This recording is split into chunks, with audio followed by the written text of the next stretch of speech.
कैसे हैं आप लोग सब। उम्मीद है सब लोग ठीक से होंगे। आज हम अपना इंग्लिश का जो हमने चैप्टर स्टार्ट किया हुआ था, पहला चैप्टर, उसके आगे का पार्ट पढ़ने जा रहे हैं और उस चैप्टर को आज हम कंप्लीट करेंगे। ठीक है, 5 क्लास का इंग्लिश का जो है हम लोग चैप्टर स्टार्ट करने चैप्टर जो हमने स्टार्ट किया हुआ था उसको आगे कंप्लीट करने जा रहे हैं। तो हमने जो है कल नसरुद्दीन एम पढ़ा था लास्ट पीरियड में।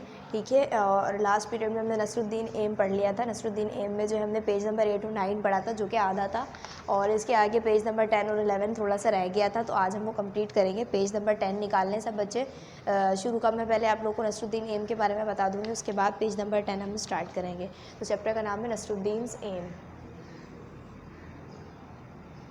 नसरुद्दीन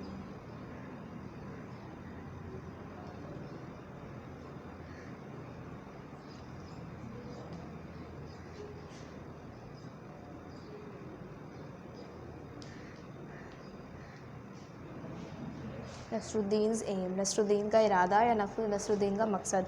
एक दिन जो है, तो शुरू में क्या था, पेज नंबर 8 और 9 में मैं बता देती हूँ थोड़ा सा कि एक दिन जो है नसरुद्दीन अपने दोस्तों के साथ बातें कर रहा था, और बातें करते ही करते उसने जो है बहुत ही ज़्यादा शौकियाँ मारना शुरू कर दी और कहने लगा कि कोई भी मुझे जो है मेरा मुकाबला नहीं कर सकता तीरंदाजी में। मैं जो कमान की तार में जो हूँ मैं एक क्या फंसाऊँगा, मैं एक तीर फंसाऊँगा, और जब मैं उसको जो है बहुत ज़ोर से शूट करूँगा तो वो क्या होगा, बिल्कुल जाके टारगेट पे लगेगा, टारगेट पे जाके वो बैंग करेगा। ये सुनते ही उसकी एक फ्रेंड ने उसको फटाफट जो है जल्दी से उसको क्या ला के दिया, उसको जो है बो और एरो ला के दिए, यानी कि कमान और तीर ला के दिए उसको, और कहा कि ये लो नसरुद्दीन, जो तुम कह रहे हो वो करके दिखाओ ज़रा। और जो है सब लोग उसको देखने लगे थे। उसके बाद क्या हुआ, जैसे ही नसरुद्दीन ने टारगेट को शूट किया, टारगेट की तरफ शूट किया उस एरो को, तो क्या हुआ, वो जाके लगा ना के लगा, बल्कि कहीं दूर नीचे ही गिर गया था। और सारे जो दोस्त थे उसके हंसने लग गए थे। नसरुद्दीन जो है बहुत शर्मिंदा महसूस कर रहा था, उसको बहुत बुरा लग रहा था। उसके बाद क्या हुआ था, उसने जो है अपने आप को बचाने के लिए, अपने आप को कवर करने के लिए, अपने आप को डिफेंड करने के लिए उसने क्या कह दिया था कि अरे नहीं नहीं, ये मेरा एम थोड़ी है, ये तो आज़ाद का एम है, मैं तो आपको बता रहा था कि वो किस तरह से शूट करता है। और उसके बाद उसने क्या किया था, दोबारा ये बातें करते करते ही उसने एक और कमान लिया, और उसके अंदर दूसरा तीर लिया, और क्या किया, उसने एक और दफ़ा शूट किया टारगेट को। इस दफ़ा क्या हुआ, टारगेट कहीं बहुत दूर जाके नहीं बल्कि करीब ही जाके गिर गया। उसके बाद क्या हुआ, अब देखते हैं पेज नंबर 10 पर आके। सही है, बट इट सर्टेनली, यहाँ से मैं पढ़ूँगी। सही है, पेज नंबर 10 सब ओपन कर लें और अपनी अपनी बुक पे फिंगर रख लें। लिखा हुआ है but it certainly did not hit the target. लेकिन जो दूसरी दफ़ा उसने बातों ही बातों में क्या किया था, फटाफट जो है दूसरा कमान उठा के उसके अंदर जो है तीर लिया था, और तीर लेके उसने जब टारगेट शूट किया था तो क्या हुआ था, वो भी जाके नहीं लगा था, टारगेट पे जाके नहीं लगा था। They asked Nasruddin and this must be how you shoot an arrow. तो उसके जो सारे फ्रेंड्स थे वो हंसने लग गए थे। हंसते हंसते उन्होंने कहा था, नसरुद्दीन ये तुम्हारा एम है, ये तुम्हारा मकसद है, ये तुम्हारा इरादा है, इस चीज़ में तुम अच्छे हो, इस तरह से तुम तीर को जो है शूट करते हो, इस तरह से तीर मारते हो तुम। ऑफ कोर्स नॉट, नसरुद्दीन जो है कहने लगा था। Nasruddin of course not argued Nasruddin जो है आर्ग्यू करते हुए कहने लगा था, बातें करते हुए कहने लगा था, even this aim was not mine, ये मेरा एम थोड़ी है, ये मेरा अपना एम थोड़ी है, अपना मकसद थोड़ी है मेरा ये। It was the chief guard's aim, ये मेरा एम नहीं है, ये चीफ गार्ड का एम है। नाउ समबडी रिमार्क्ड, और अब जो है कोई राय देने लग गया था, कोई पीछे से बोलने लग गया, वेल अब now who is next on the list. उसके बाद जो है सबको समझ में आ गया था कि नसरुद्दीन क्या कर रहा है, बस बातें घुमा रहा है और एक दूसरे पे डाले जा रहा है बातें। तो जो है सब जो है दूसरे जो लोग थे वो समझ चुके थे कि नसरुद्दीन बस ऐसे ही एक दूसरे पे जो है बातें रखे जा रहा है।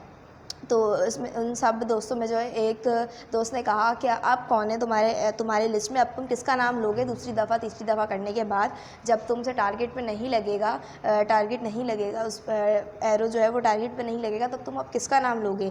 हेयरिंग दिस, और ये सुनते ही all the friends burst of laughing, उसके सारे दोस्त हंसी से फट पड़े, यानी बहुत ज़्यादा तेज़ हंसने लगे। बर्स्ट का मतलब होता है फट पड़ना, बर्स्ट आउट लाविंग यानी हंसी से फट पढ़ना, सही है। उसके बाद लिखा हुआ है नसरुद्दीन डिड नॉट से अ वर्ड। नसरुद्दीन जो है एक भी लफ्ज़ नहीं कह पा रहा था, बहुत ही शर्मिंदगी उसको महसूस हो रही थी। He quietly picked up one more arrow. उसने बहुत ही खामोशी के साथ एक और तीर उठाया, एक और एरो उठाया। एंड अगेन, और दोबारा से। And this time Nasruddin was really lucky. और दोबारा से उसने वही सब कुछ किया जो वो करता था। कमान के तार में उसने तीर फंसाया और शूट किया उसने, और यही सोचा कि अब तो टारगेट पे लग जाएगा। और इस दफ़ा क्या हुआ, and this time Nasruddin was very lucky. इस दफ़ा नसरुद्दीन बहुत ज़्यादा लकी था, बहुत खुशनसीब था कि क्या हुआ, the arrow hit bang on a target. जो एरो था वो जाके सीधा टारगेट पे जाके लग गया।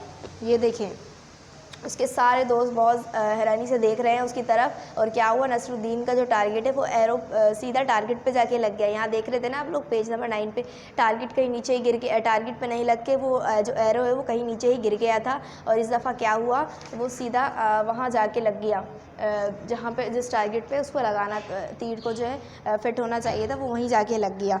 Everybody started Nasruddin their mouths agape in amazement. हर कोई जो है नसरुद्दीन के मुंह की तरफ बहुत ही हैरानी से देखने लगा।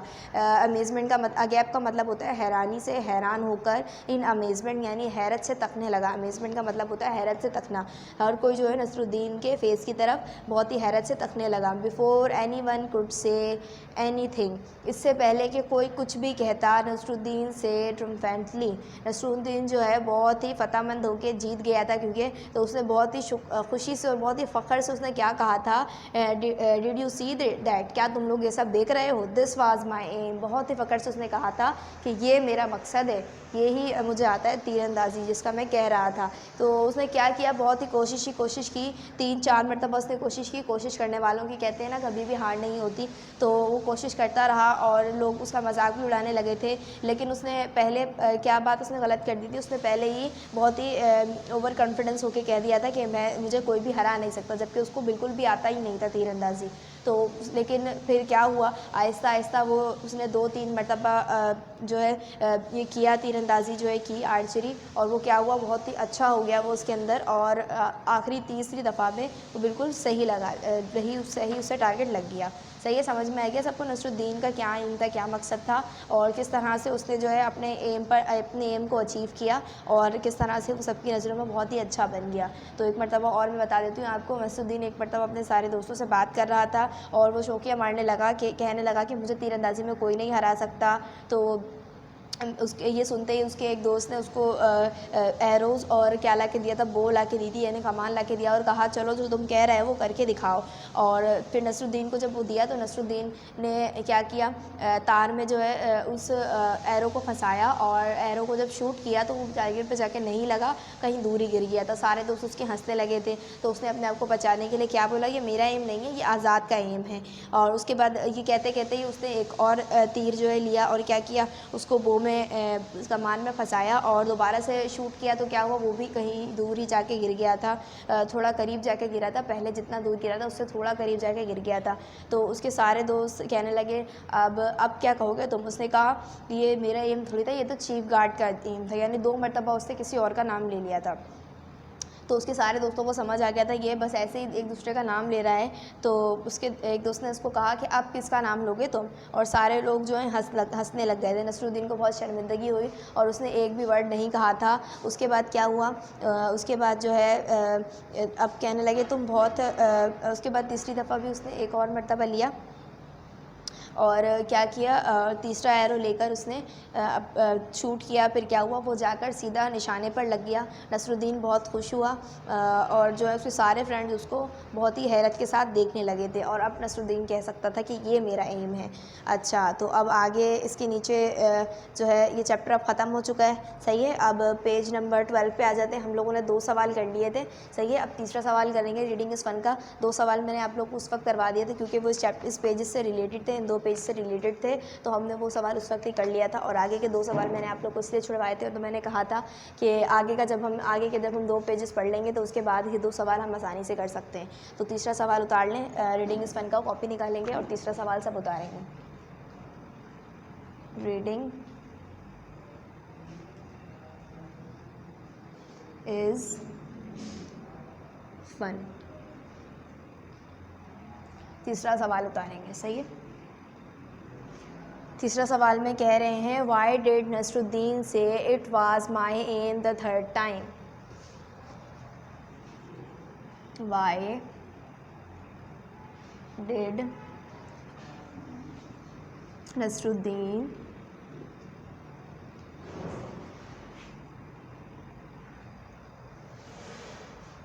says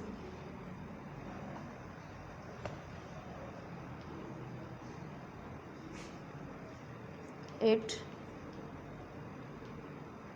was my aim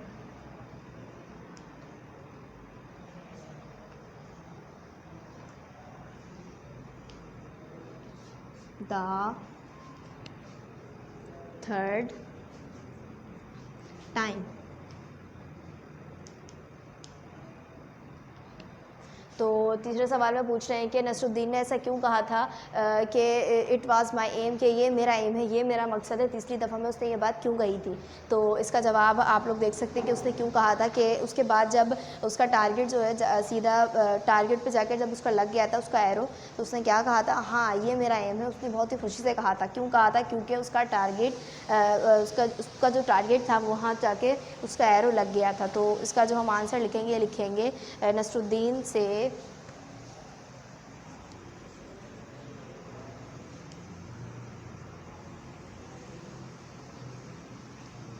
Nasruddin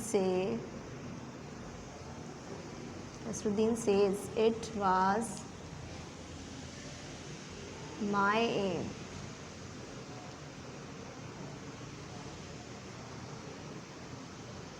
the third time because Nasruddin ने कहा था कि ये मेरा एम है तीसरी दफ़ा में, क्योंकि because the arrow is now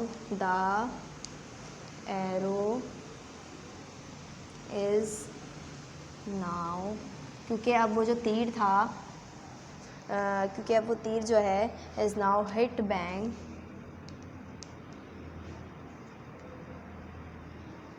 on a target. क्योंकि वो जो एरो था, जो तीर था, वो सीधा जाके कहाँ लगा था? टारगेट पे जाके बैंग हो गया था, टारगेट पे जाके लग गया था। इसलिए नसरुद्दीन ने कहा था कि जी ये मेरा एम है, और उसने बहुत ही फ़क्र से कहा था। सही है। तो चौथा सवाल इसके बाद हम करेंगे। मेरे पास यहाँ जगह नहीं है तो मुझे यही सवाल मिटाना होगा और फिर मैं यहाँ पर चौथा सवाल लिखूँगी। ठीक है। क्वेश्चन नंबर 4 लिखूँगी यहाँ पर। आप लोग उसको कॉपी कर लें, और जिसने ये नहीं किया है कॉपी, वो वीडियो को पॉज करके फिर कॉपी करेगा। और अब क्वेश्चन नंबर 4 मैं यहाँ पर लिख रही हूँ।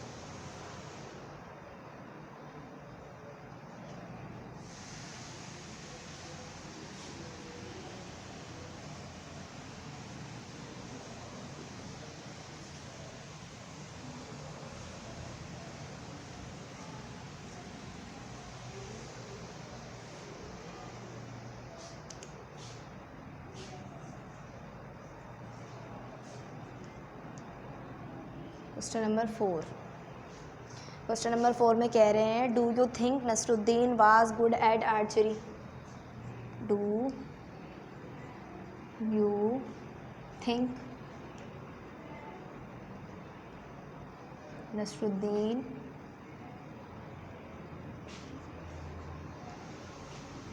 वाज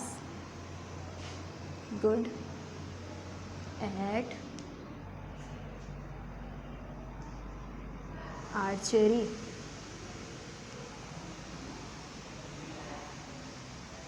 अब कह रहे हैं कि आप ये सोच सकते हैं कि नसरुद्दीन पहले आर्चरी में अच्छा था।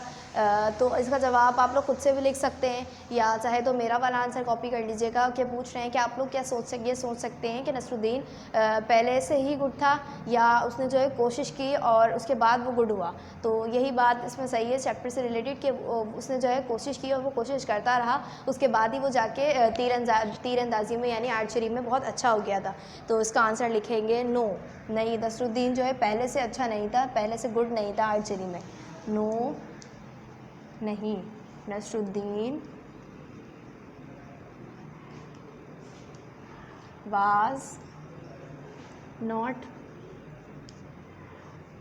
good at archery.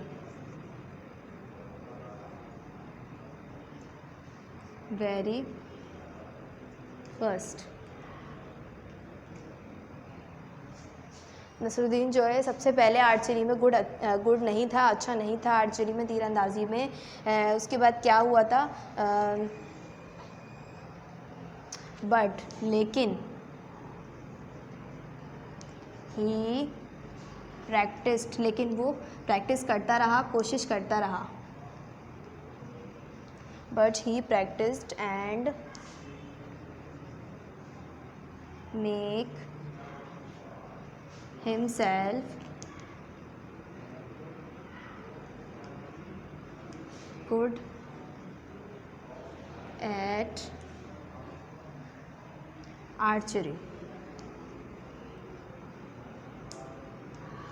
नसरुद्दीन जो है सबसे पहले आर्चरी में अच्छा नहीं था, लेकिन वो प्रैक्टिस करता रहा और अपने आप को उसने अच्छा बना लिया तीरंदाजी में। ठीक है, इसका ये आंसर आप लोग लिख लेंगे। उसके बाद यहाँ पे कोई पिक्चर स्टोरीज दी हुई है जिसके अंदर बातें भी साथ साथ लिखी हुई हैं। सही है, तो ये आप लोग चाहें तो खुद से भी पढ़ सकते हैं। कुछ बातें यहाँ लिखी हुई हैं और जो है इस पिक्चर के साथ शो करती हैं, यानी कि कुछ पिक्चर स्टोरीज टाइप का यहाँ पे दिया हुआ है। और किसके बारे में लिखा हुआ है, नसरुद्दीन होडजा के बारे में लिखा हुआ है। यहाँ पे लिखा हुआ है पहली स्टोरी में, पहली पिक्चर में, one day the king forced Nasruddin Hodja to go on a hunt with him. एक दिन जो है किंग ने यानी बादशाह ने नसरुद्दीन होडजा को फोर्स किया, उसको कहा कि जो है ना तुम मेरे साथ कहाँ चलो, हंटिंग पे, शिकारी पे चलो, शिकार पे चलो। ठीक है, तो क्या हुआ, when the hunting party return in the evening, जब वो दोनों जो हैं हंटिंग पार्टी से यानी शिकार करने के लिए जहाँ वो गए थे शाम में, जब वो वापस आ गए तो जो किंग था उसने क्या कहा, इट वाज वंडरफुल, ये बहुत ही शानदार रहा। तो नसरुद्दीन ने क्या कहा, हाउ डिड द हंट गो, जो शिकारी जो है शिकार जो है वो कैसे अच्छा रहा। Do you kill any animal, क्या तुमने किसी भी जानवर को मारा। अब वो देखें यहाँ इस पिक्चर में इस तरह से सवाल पूछ रहे हैं, इस तरह से लग रहा है, पूछते हुए अंदाज में वो पूछ रहा है कि क्या तुमने किसी जानवर को मारा। Do you chase any animal, क्या तुमने किसी भी जानवर का पीछा किया, चेज कहते हैं पीछा करने को। तो उसके बाद दोबारा पूछने लगा, did you see any animal, क्या तुमने किसी जानवर को देखा, तुमने देखा तक नहीं किसी जानवर को। तो उस किंग ने क्या किया, मुस्कुराते हुए जवाब दिया, नो, नहीं। अब इसका आगे का पार्ट जो है यहीं पे पेज नंबर 13 पे। तो फिर कहने लगा, देन वाई डू यू से द हंट वाज वंडरफुल, तो तुम कैसे कह सकते हो कि जो शिकार है वो बहुत ही अच्छा और शानदार रहा। तो फिर जो किंग है वो थोड़ा सा गुस्से वाले अंदाज में कहने लगा, ओ माई डियर, अरे मेरे प्यारे, when you go to the hunt such dangerous animals, जब आप इतने ख़तरनाक जानवरों के शिकार पे जाते हैं, it is always marvellous not to come across any, तो यही सबसे अच्छी बात है कि आप किसी के बीच में नहीं आए और आप उस शिकार करते हुए आप मरे नहीं, यानी कि वो गया तो किस पर था, शिकार पर, लेकिन उसने एक जानवर तक भी नहीं देखा। उसके बाद यहाँ पर जो है पिक्चर स्टोरी में 3 पिक्चर्स दी हुई हैं और क्या लिखा हुआ है, be a Nasruddin Hodja yourself, क्या आप अपने अंदाज में भी नसरुद्दीन होडजा हो सकते हैं। तो पहले पिक्चर में क्या है, एक ग्रैंड मदर जो है स्टेयर्स पे चढ़ रही हैं और वो अचानक से स्लिप हो गई हैं और वो गिर गई हैं। तो नसरुद्दीन होडजा जो है बहुत अच्छा था, बहुत ही काइंड था। तो इस तरह से आप भी हो सकते हैं उसकी तरह। तो उनको आर यू हर्ट, तो उनको उठाकर आप पूछ सकते हैं कि आपको कहीं चोट तो नहीं लगी।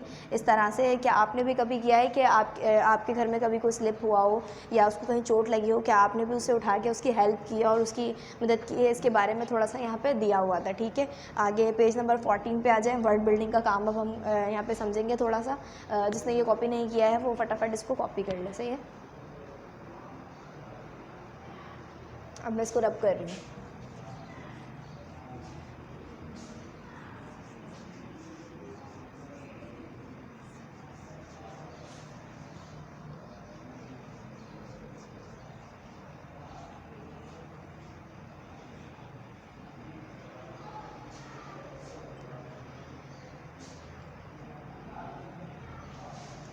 अच्छा, तो इसके नीचे पेज नंबर 14 पे वर्ड बिल्डिंग। सही है, वर्ड बिल्डिंग करेंगे अब हम। ये काम करना तो आपको खुद ही है, मैं सिर्फ समझाऊंगी।